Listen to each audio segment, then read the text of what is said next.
Hello, everyone. Welcome to All Things College and Career, the podcast to turn to for all of your college and career planning needs. We are your hosts, Meg Gary and Bobby Ryan, owners of academic and career advising services located in Kennebunk, Maine. We started this podcast to provide helpful information to listeners researching careers, colleges, or academic majors. Choosing your career or college is such a big decision, which is why our motto is learn before you leap. Before investing a lot of time or money, it's so important to do your research and to really explore your options. Each podcast will offer interesting stories and valuable insights that we think you will find entertaining and informative. Subscribe to our podcast and you'll have it ready to go on your playlist every Monday morning. So, learn before you leap each week with us.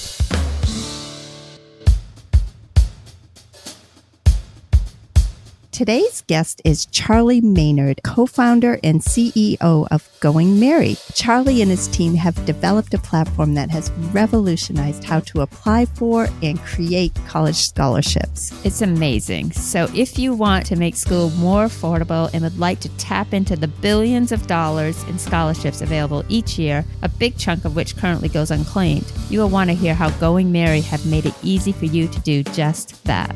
So much easier, everyone. This is a game changer of how students apply for scholarships and for how scholarship providers can reach students easily everywhere. Exactly. Enough said. Let's get to it.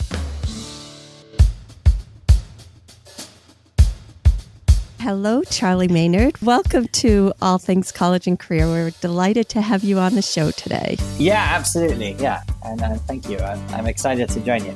Yeah, we're so excited, Charlie. We've read so much about you and we're ready to get right into it. So where are we talking to you from today? So I am calling in from New York. So we're half our team is on the West Coast in San Francisco and then half of us are in New York. So you're based on the East Coast? I am, yes. Yeah. Back and forth a lot or pretty much? Like a little bit, certainly, yeah. And I moved over to New York about 9 months ago now, because actually Going Merry started out of graduate school at Stanford University. And we then stayed in San Francisco for a year afterwards. I then, as I say, moved over more recently. Right. Well, that makes sense. It's nice to be on both coasts. Yes, exactly. Two wonderful locations, so you're lucky for that. You can't really go wrong. So obviously you have an accent, so you're from the UK originally. I am, yes. Yeah. I was born and raised in the UK, and I came over to the US about 5 years ago now. And that was for graduate school. Well, we're glad to have you here. Yeah, I've loved being in the US. It's a wonderful country you guys have. Oh, fantastic. Thank you. Well, and ditto for the UK. Love it there. Absolutely. But anyway, well, listen, tell us 3 things that you love about your current job, which is CEO of Going Merry. Yeah, absolutely. Well, the first thing, actually, it's a great time to ask me that because we are in the season of a lot of scholarship notifications coming out. Our students are actually winning scholarships. And it's kind of a cool moment. Yeah, well, just that, right? You just sort of see. Right, just that. Right, absolutely. That's got to be the most rewarding part. It is. And what's sort of particularly cool is part of that process, one of the things that we've started to do is encouraging these students to record sort of thank you videos for the providers. And launching that for the first time this year. And it's given us an extra insight into like these moments where, students are accessing scholarships that are the difference between college or not. So is it the moment they kind of find out those type of videos so it's a thank you video? It's more the latter, actually. Yeah, it's more thank you, and this is what your scholarship makes possible, and just mainly excitement, honestly. That stage of finding out that your college dream is actually going to be a reality. That's such a wonderful idea, and what an important thing to express some gratitude to the people that made it possible. Yeah, absolutely. We're honored to just be involved in any way. So that's 2 things. Do you have a third? I think probably the other thing, and again, maybe I'm being too biased by the current timing, but we're also working on a lot of case studies at the moment. We have counselors and students from about 9,000 different high schools across the US. But we want to sort of make sure that, every student has access to all of the scholarships on our site. And we work a lot through counselors as part of that. So one of the things that we've been doing is creating case studies from previous counselors that we can then show to the sort of new joiners and show how Going Merry can make a difference. And so I guess if the first thing was, seeing the impact on students, and that's always going to be number one. And then number two is kind of being part of that moment where the providers also realize how much of a difference they're making. Then three is also just seeing, it's probably, if the students and the providers are about excitement, for the counselors, it's mainly about relief. And it's about you guys have been able to save us 50 hours of time, and like, oh my God, I'm not printing applications out anymore. And so that's probably number three. I mean, both Bobby and I can speak from personal experience. Our kids have spent endless hours filling out those scholarships apps. And so when I saw your idea, I just thought, oh my goodness, this is the best idea ever. And it's so long overdue. And like you say, it's just so time consuming. Right. And that's when the students are straight out with 1,000 things going on. And if they have to write one more essay, or if they have to, it's to get them to fill out all those applications is, it's a difficult process. Totally. From the parent perspective. So this is just the fabulous idea. It's a fabulous idea. And we're going to... Not just idea. Yeah, it's a fabulous business at this point. But fabulous business. We are going to dive into that a lot more, but we want to start out by learning from you how it all began. We just heard that you grew up in the UK and you went to the University of Oxford. So that was pretty impressive and must have been quite an honor to get into Oxford. So can you tell us a little bit about that experience? Yeah, absolutely. And, thank you also for the kind word about going married. We've still got a lot more work to do. So all good things. Always encouraging. And honestly, and you're right to ask about my undergrad experience, because a lot of it came from the experiences that we as a team had going through college and applying for scholarships and then eventually loans. But let me be a bit more specific. So the idea sort of grew from a personal frustration. Yeah, definitely. So I was, as you say, privileged to go to Oxford University for my undergrad. As part of that, I won a small scholarship to be there, but also took out the maximum sort of government student loans. To cover all the expenses of your tuition. Yeah, just to cover it. And actually in the UK, you can also take out maintenance loans. Everything is a lot cheaper in the UK. We know all about that. My two stepdaughters are in the UK, so we know what the college costs for them versus our sons that are here in the US. Right, yeah. Unfortunately, the worrying thing is the UK seems to be taking a leaf out of the US's book on that and moving in that direction. Yeah, it's creeping up. Yeah. Sorry to hear that. Yes, exactly. But it was something where I was able to take out in the end what was still a manageable level of debt that covered all of my tuition and all of my maintenance. And, for me was my first experience of financial aid and just the financial aid system. But in the UK, it's very, very different. And when I came over to California 5 years ago, I think the starkest realization I had was that when you find out you've got into a college as a high school senior in the US, that's not this period of complete excitement that it was for me. When I found out I got my letter of acceptance from Oxford, it was just only excitement. I knew that the government aid was there, that I could take out loans if I needed to. I also knew the tuition costs were much more manageable. And so there was no question of being able to afford it. You weren't sitting there saying, oh, I'd love to go there, but you knew you could go. Right. And that's huge. And I think the worst moment or the worst part of financial aid, and there's a lot of broken parts to it, but it is the student who gets into their first choice and then a week later gets an award letter that just tells them basically they can't go. And you kind of have this even worse thing where you have this false hope and then it's made impossible by not being able to afford it. And, fortunately, that wasn't my experience because again, the UK system is just a bit more affordable at the moment. Yes. Graduate school in the US, I mean, just realized how expensive it was. A really simple realization, but then also was looking to apply for scholarships myself and got completely lost in this really inefficient process of getting redirected onto different sites and getting a lot of spam and seeing a lot of scam scholarships. And then in the end, as you kind of talked about at the very start, I was sort of printing off and sending in scholarships via snail mail. And I was just like, there has to be a better way. Yeah. Well, that's a great background of what inspired you for sure. Is there anything you could just for the listeners that may be interested in going to Oxford, is there a few tidbits you could tell us about what it's like to be a student there? Yeah, I'd say the biggest differences, there's a couple of key differences I noticed from my time at Oxford versus time at Stanford University for graduate school. I think one is a positive and one is a negative. One thing that Oxford did really well was it taught us to kind of think and challenged our thinking and almost required us to think outside the box or as independently as we could. The way the tutorial system is set up meant that people didn't really go to lectures. And that wasn't a bad thing. That wasn't something the university particularly frowned upon, because they cared much more about you doing the sort of assigned readings and then coming to your tutorials at the end of the week with some original thought. And you were sort of not quite penalized, but you certainly weren't encouraged to just repeat what the readings had said. And so it created a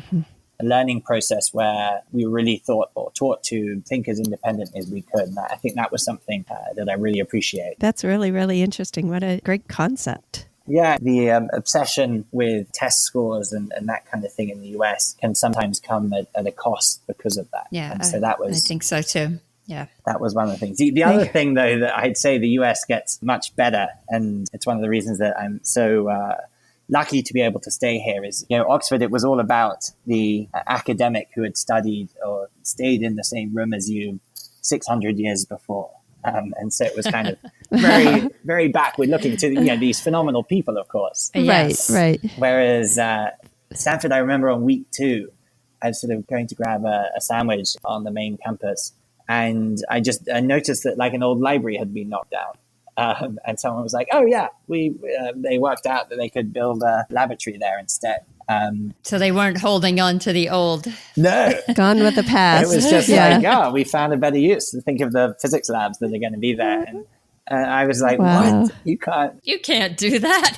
but actually, I think that's a really great way of doing it, because then you keep making improvements. Yeah. That probably would have been blasphemy at Oxford, I guess. Right, exactly. So let's just touch upon Stanford a bit. That's where you did your MBA program. That's it, exactly, yeah. That probably gave you the background or inspiration to create your own company. And this is your second company that you've created, correct? Yeah, absolutely. I think it was firstly just the experience of seeing how difficult it was to find scholarships. My co-founder as well is someone who had studied at Carnegie Mellon, and he was helping his girlfriend, who actually is now his wife, apply for scholarships for graduate school. And he noticed basically it was all the same websites that he had used kind of 15 years before. And so, is it Raymond Murphy? Yes, exactly. Is that who you're talking about? Yeah.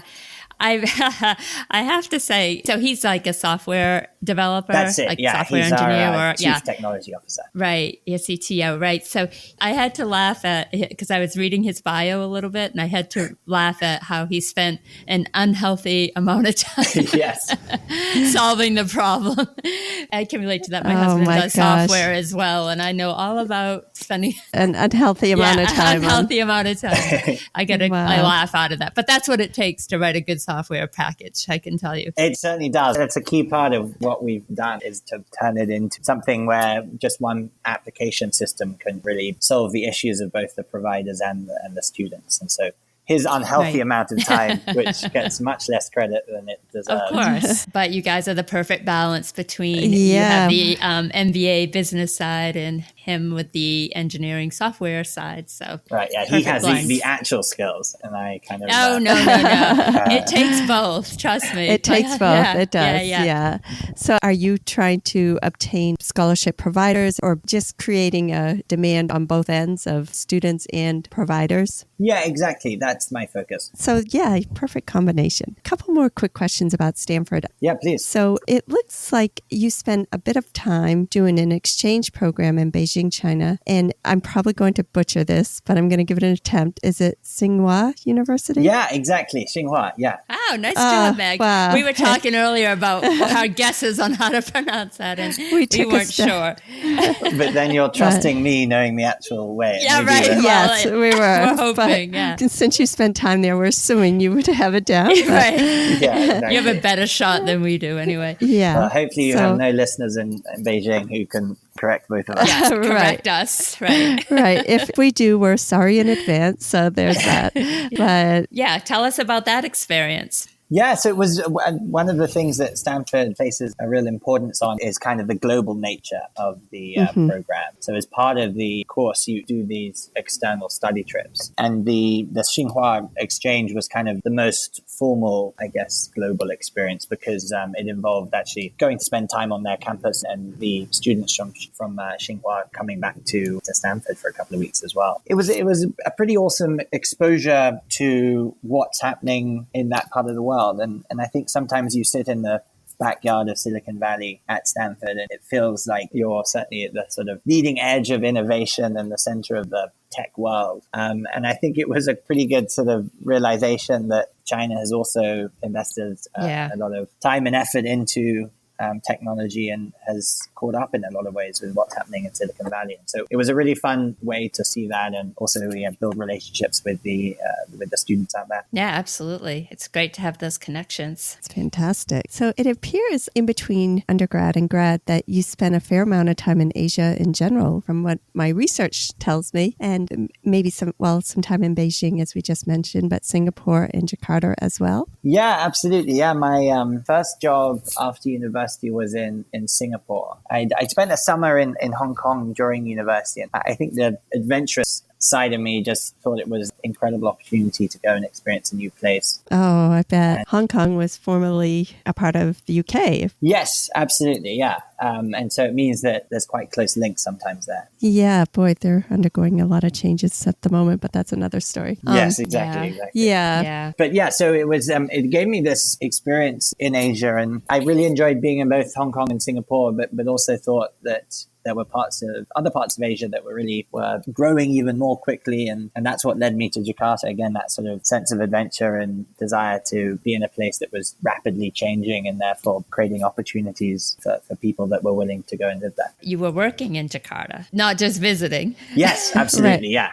I was there for 2 years. Yeah. And so what were you doing for work there? Well, so actually, firstly, what I was doing was working with the brother of Raymond, who's obviously my co-founder now. And so it was a really important part of the Going Merry story was building that relationship. And so I originally was working in finance. I would talk really actually most about kind of Indonesian politics and economics to foreign investors. So I was kind of giving them updates on what was happening. Oh, that's really interesting. I'd studied economics at undergrad, and so it was something I always enjoyed discussing and understanding more about. And then I think what was becoming clear to me then as well is that I was excited by the idea of starting a company and working on something new and something different with a group of like-minded people. And so that was what then led to co-founding with two others, a company called Book My Show Indonesia, which was focused around event promotion and cinema tickets.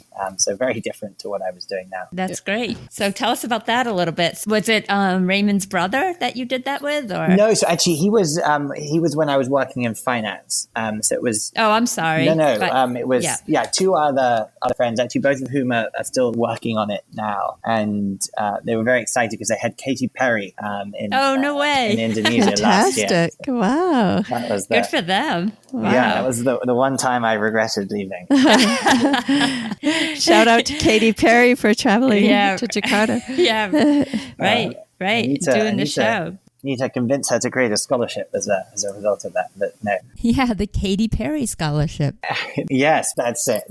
So yeah, it was three of us that I think realized that there was a bit of a gap in the market where, you have a lot of US companies like the sort of Fandangos or Ticketmasters, and just thinking that it would be something that could, really improve the ability for Indonesians who are looking to go to the cinema or see events to actually have an easy platform to do that. Absolutely. But I should also be honest. I mean, the reason why I left it was, and I didn't sort of expect this ahead of time, but I really wasn't particularly passionate, I guess, about that. It was one of those things where I think starting a company is obviously really hard. And if you are not completely inspired by it and dedicated to it, then it just isn't kind of the right fit. And I think after not that long of doing that, it became obvious that this wasn't really what I wanted to spend my time. I was much more interested in that financial aid world. Yeah, it makes total sense. If you feel very committed and passionate and you don't mind the hundreds of hours spent. Because that's what it takes is hundreds of hours. Unhealthy amount of time.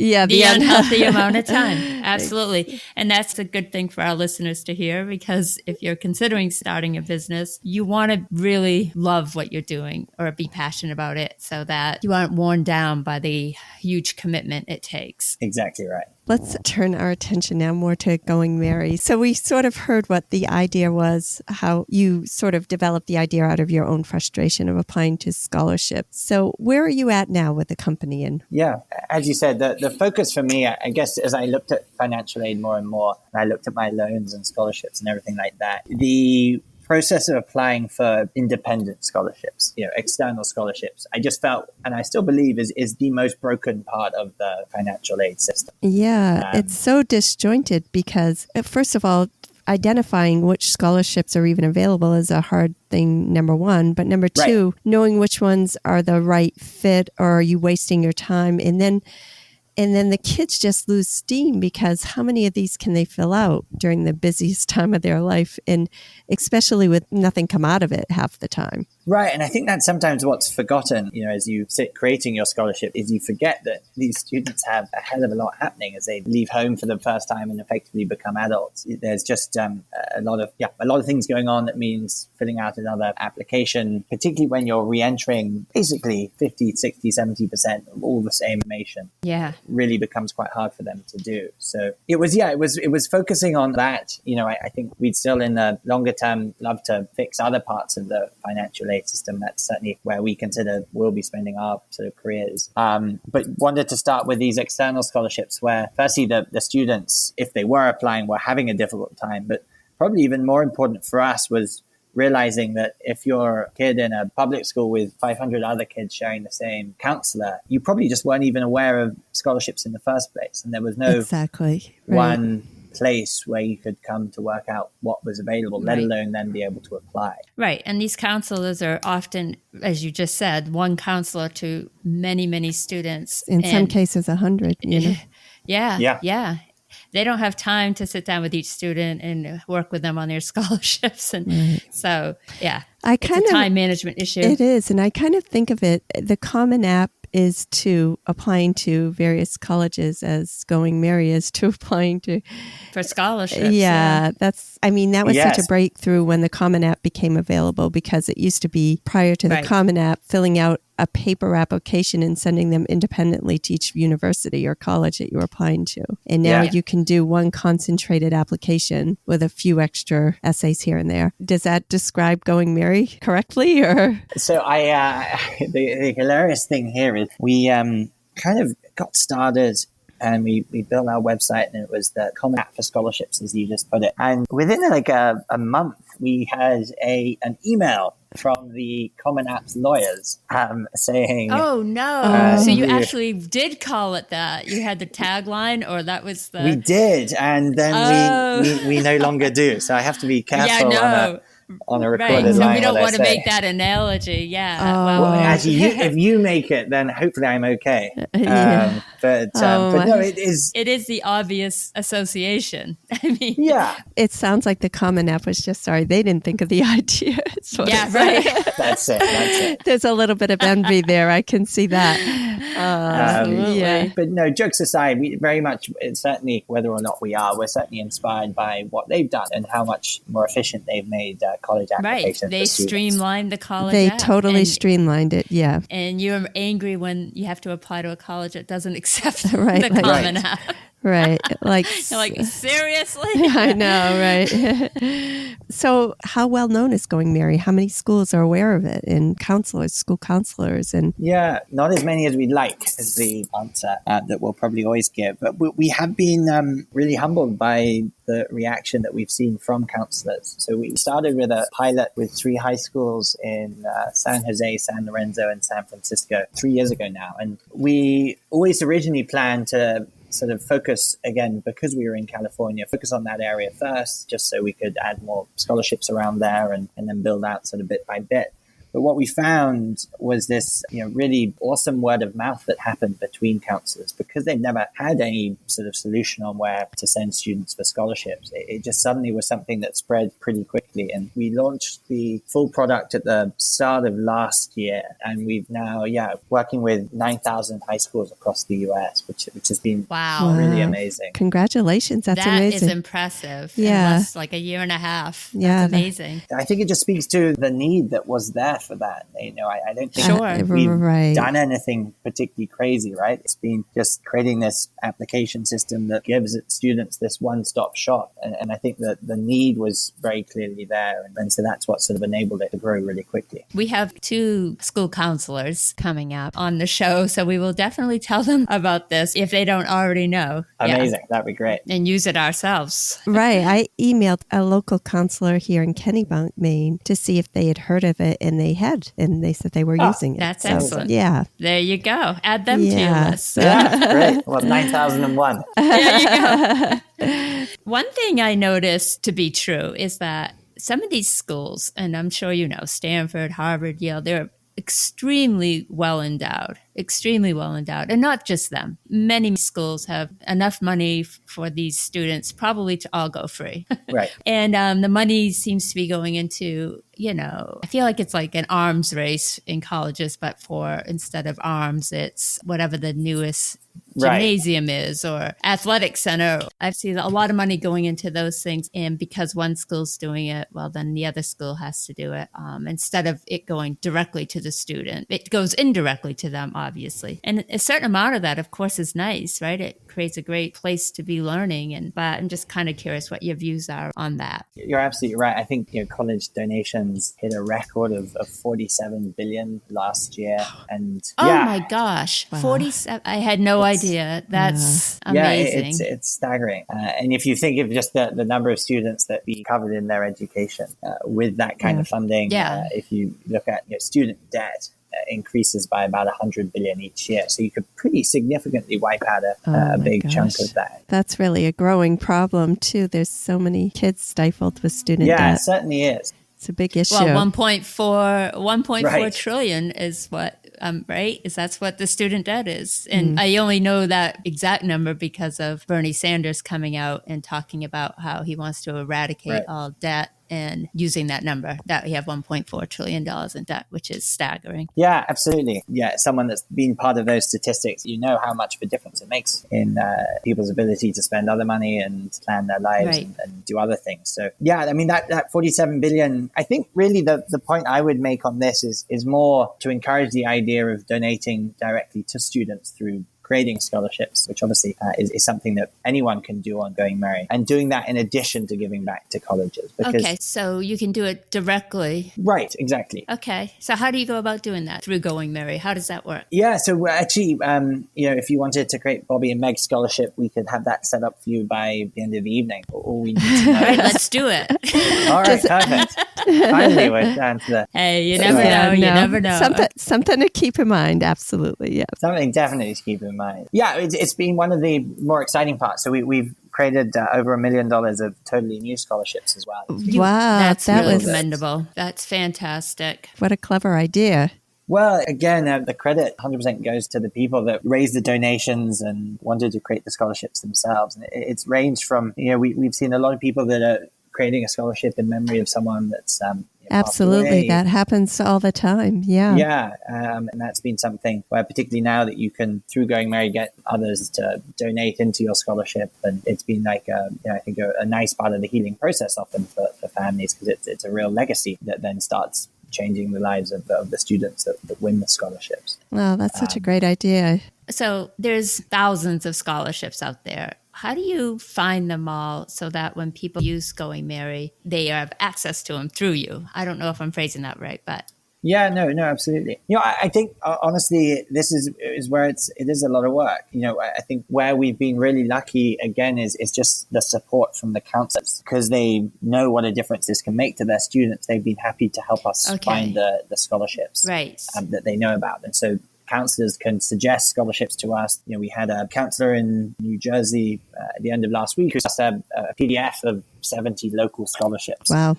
that were kind of all scanned in from lots of different places. And we were able to turn that into a mini Common App for their school of about 30 scholarships. That and then is brilliant. 30 individual scholarships as well. That's so smart. So, right. So when a student fills out a form and they put in their location, you can say, these are in your area for local scholarships. I love that. That's it. Great. Oh, that's so clever. Yeah. So any listeners out there, any school counselors listening that are sitting on a pile of PDF scholarships, you may want to reach out to Going Mary. But also anybody out there that wants to create a scholarship in a memory of someone for or whatever reason, purpose. Yeah. Again, you should reach out. Right. So more students can access it. Because really, that is a problem too. If you do want to create a scholarship, how do you get it out there? You go to your local school, but to really get it out there, you need a vehicle like Going Mary. I love it. Yeah, I think you're absolutely right there. I would say as well, we do also work with some scholarship providers where it's not about getting more application, or they have the reputation that will allow them to get enough applications. And for them, it's really focused on saving them as much time as we can. And by handling all of the applications, collecting all of the supporting documents, confirming the eligibility of students, and then handling the customer service, helping with the outreach, we can save them a lot of time, as well as actually supporting them in the reviewing process. And so, that's also a big part of it. That's fantastic. Did I read that when the students are filling it out, from their perspective, that you oftentimes can populate information for them that's repetitive? Yeah, exactly. So one of the things, coming back to our conversation about the Common App, we don't have a standardized application. We have, at the end of last year, was called our Merry apps. These Merry applications where students can apply to multiple scholarships with one application. And that's where we've looked through our database of scholarships to find ones that have identical applications, and therefore we can combine. Yeah. But that's the minority. That most of them, and it's important if you're wanting to create your scholarship, or if you have a scholarship and you want to host it on another site, we don't want to force you to ask particular questions. And so the essays or the video questions will often be independent. There's definitely themes across them. But the rest of the applications, where it's filling out your high school, your basic information, your test scores, attaching your transcripts, or getting recommendation letters, all of that is going to be the same for each scholarship. And so, as you say, we can auto-populate the student's information. We can give them a one-click way to just attach their supporting documents and allow them to focus on the additional questions, which also benefits the scholarship providers because they can then make those high quality. And so that's really how we think about it, is just making the process easier. That's a big time savings. In the process of acquiring new scholarships or trying to get people that provide scholarships to the Going Mary platform, do you offer a common application process that they could use, or do they all have separate ones? Yeah, it's a great question. So what we will say to them is, these are the most common applications questions that we get. So something like asking for the student about their aspirations and their career goals, that tends to be a pretty popular question. And then actually what we also do in addition is say, these are the Common App questions, and therefore these are questions that the students will likely, or certainly may have done. And we don't impose that, so the provider can say, well, actually, no, because the person who I created a scholarship for was someone that was very passionate about arts, and therefore I want to ask this question about the arts. Mm-hmm. But it gives them a guideline so that if they're open to it, we can encourage them to do something that will make it easier for the students to apply. Right. That's perfect. I mean, the more you can encourage that, but I can understand the need for maybe an additional essay or two or whatever that is more particular to the scholarship being offered. But yeah. Right. Yeah, that's it. Is there any way to, once the student writes an essay, is there any way to indicate whether that essay can be used in these other 8 scholarships, or... Oh, good question. Or is that software going to keep Raymond up another year of sleepless nights? Right? No, I'll pass that on to him that you'd like to see that. And make sure he doesn't listen to this. Yeah. It's like, thank you, Bobby. Yeah. So glad you went on that podcast. Oh, goodness. No, I mean, so especially with these Merry apps that I mentioned, that's where a student can just reuse one essay for, I think, up to 15 different scholarships. And so, that's something that saves a chunk of time. So you do indicate, you can say, all right, this essay would work on these other 10 scholarships. Or it sounds like you do have that ability, which is absolutely fantastic. Yeah. Right. Kudos to Raymond. Yes, exactly. Yeah. Exactly. Yes. That's why he couldn't join for the podcast. Yeah, that's right. Yeah. I know. He's either sleeping or coding, whatever. That's it. Well, shout out to Raymond for Absolutely. sure. So when a student fills out your basic application, can you identify for them scholarships that might be a good match for them? Yeah, so that's the way it works. So the student comes on to Going Merry and they build out their profile. And we use that information to match them with scholarships. Right. And so where they'll spend the majority of their time on the site is in two sections. One is the matched scholarship section, where we look through all of the scholarships in our database to find the ones that they're eligible for, again, based on their profile. And then the second part is local scholarships. And we created a separate category for that because counselors kept saying, well, actually, these are the ones that the students have the best chance of winning. And so we want to give them a way to prioritize those. That makes sense. Yeah. Yeah, they have a separate section for that just so that they are able to see the ones that will likely be just for their school or for their residential area. So again, if counselors reach out to you, they can stop making photocopies of all that paperwork for their students and just turn it over to you. Exactly. I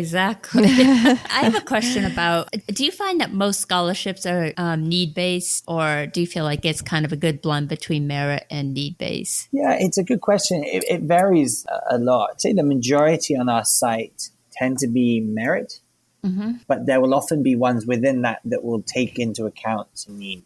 Right. And so as part of that, they will ask for a student to submit their student aid report. Right. They'll sort of take into account maybe the size of the scholarship will vary based on the student's need. But there's a general premise. It tends to be more merit focused. Right. But there's a bit of a mixture there. So that's good for students in that category too. Yep. I have a question. Are graduate students eligible Yeah, absolutely. to get on Going Merry? Yeah. So all high school years, all college years, all graduate school students can sign up and apply. Wow. What are your chances of getting one like mid-college versus coming out of high school? Is it harder to get those? Yeah, so I don't think there's a sort of consistent rate. I'd say probably your best chances are going to be as a high school student that's looking for their local scholarships. I do think if there's any way of focusing on local scholarship, that's the best use of a student. Sure. But, in the last few weeks, working with a student discount site called Unidays, we've launched scholarships with Hewlett-Packard and H&M and Sam's Club and some of these other companies. And those ones are focused at the moment on undergraduate students. And so there's still plenty of scholarships open for them as well. We are encouraging them to open it up to create separate ones for high school students. And I hope that's something we'll be able to announce soon. But it really makes the point that there are scholarships available for all students. For all students, which is great because they all need it. So can I just ask you why and where you came up with the name Going Merry? I absolutely love it. But Oh my gosh. Well, so what would you guess? Well, I would say I am going to college and I'm merry about it because I got a scholarship. I like that. So what we first came up with is actually a comic book that my co-founder Ray used to really like when he was younger. Had this shit in it that helped students find treasure. That shit was called Going Merry. Going Merry. I love it. So we were very inspired by that. And then I think also to your point, if you think of the sort of feelings and emotions of going to college, Mary's not a bad one. Yeah. To summarize it. And so not a bad one at all. We want to help students go Merry. Bring the joy into the acceptance process. Yeah. Just a few more questions. So what advice would you offer to anyone out there now that you've started up 2 companies that were interested in doing a startup? Yeah. What would you recommend would be maybe the best training or the best education or the best research, or do you just go for it, or what would you recommend? Yeah, well, I mean, firstly, I'd say that there are a lot of better people to ask that than me because we're just getting started. But I think my experience, it was that realization to do something you really, really care about, because the sort of going gets tough, being able to see the impact that you're having, in our case, on the students that are winning scholarships.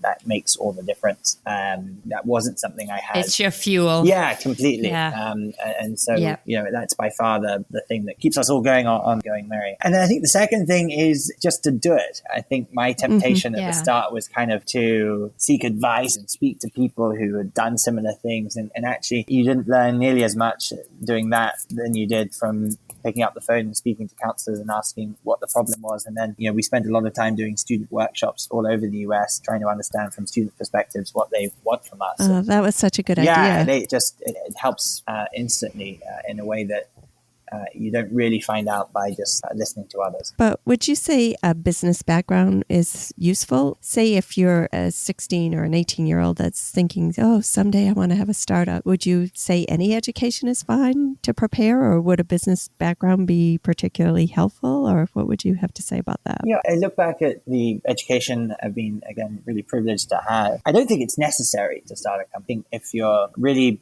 strongly believe in something and you're willing to give it a go, then absolutely just go for it is what I would say. I don't know if that's the advice you want me giving to people, but no, I think that's great advice. But I do too. Don't let anything stop you. You don't have to wait for that degree. That's it. If you have the courage to do that, then I think it pays off. But saying that, it does, I think, make it easier if you're able to go to these institutions where you can meet other people with similar passions and different skills that you can then combine. Right. Like running into your partner that has such a strong skill set in the software development and that sort of thing.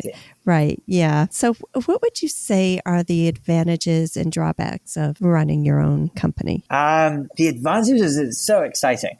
You in our case, we're incredibly lucky. We have this great group of people that are totally committed to really giving every student equal access to education, but they're also really bright and excited to be working on something that's new and different. And that in itself becomes really fun.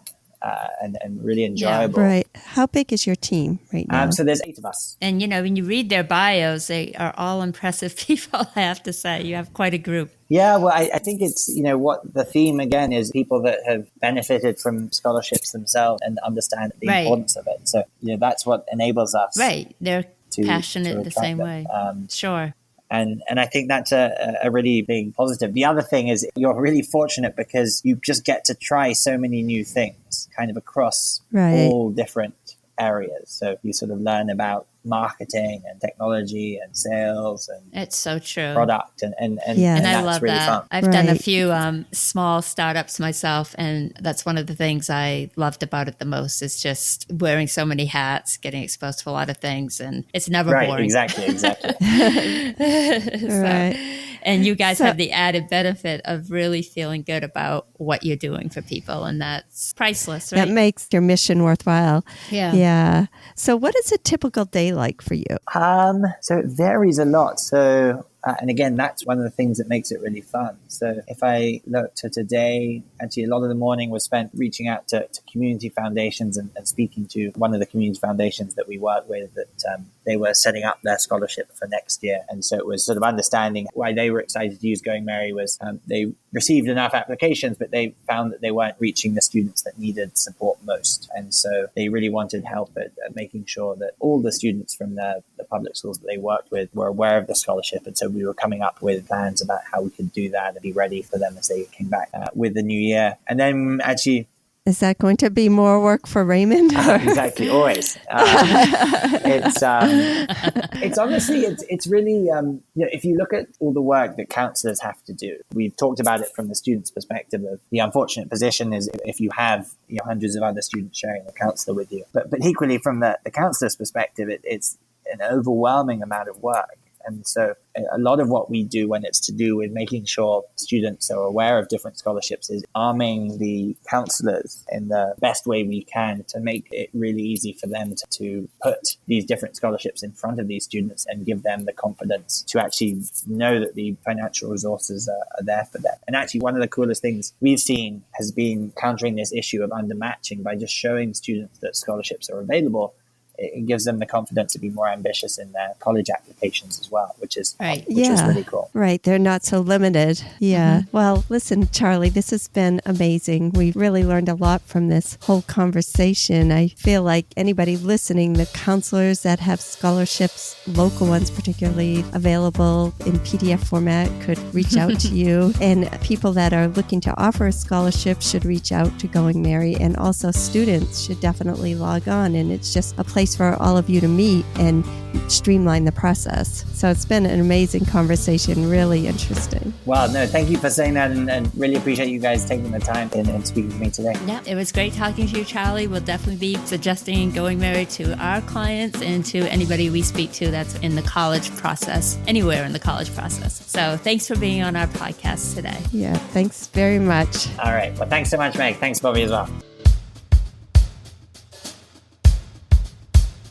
Such a treat to have Charlie on our podcast. Yeah, a big treat, and he has accomplished so much. Yes, and Going Married is such a fantastic business. I can't imagine any student or scholarship provider or school counselor not wanting to refer to the Going Married website. It's a huge asset. Exactly. I know, right? Yeah, both of my boys have already started their accounts. That's fantastic. Since doing this podcast. Right. Yep. So for any of our listeners interested in applying for a scholarship or providing a scholarship, head on over to Going Married. You will find that link in our show notes. Also, we want to encourage any of you that are enjoying our podcast to please help us out by taking a few seconds to subscribe to our podcast and leave us a rating and a review. Yes, we have learned that subscribing is the most helpful thing that you can do. Yes, so please subscribe. This will really help to grow our podcast as well as help others to find it. Exactly. Thank you so much to anyone that has already taken the time to do that. Yes, thank you. And have a great week, everyone. Thank you so much for listening. And as a final note, anyone interested in learning more about our business, academic and career advising services, we invite you to visit our website, and we will include that link in the show notes. We assist people with changing careers, possibly finding that first job out of college, the college admissions process, selecting an academic major, deciding on a career, or things of that nature. You can check it all out on our website, Academic and Career Advising Services. We are located in Kennebunk, Maine. However, for your convenience, we also offer video conferencing services. You're never too old to change your career or to go back to college, and you're never too young to begin thinking about your future. We enjoy serving people of all ages. If you enjoyed listening to today's podcast and would like to help us out, could you please leave a rating or review on iTunes or wherever you get your podcasts? This really helps others to find our podcast. We would greatly appreciate it. Also, to get all the latest on upcoming episodes, please follow us on social media. All of those links will be included in the show notes. Thank you and have a great day. Thanks so much for listening.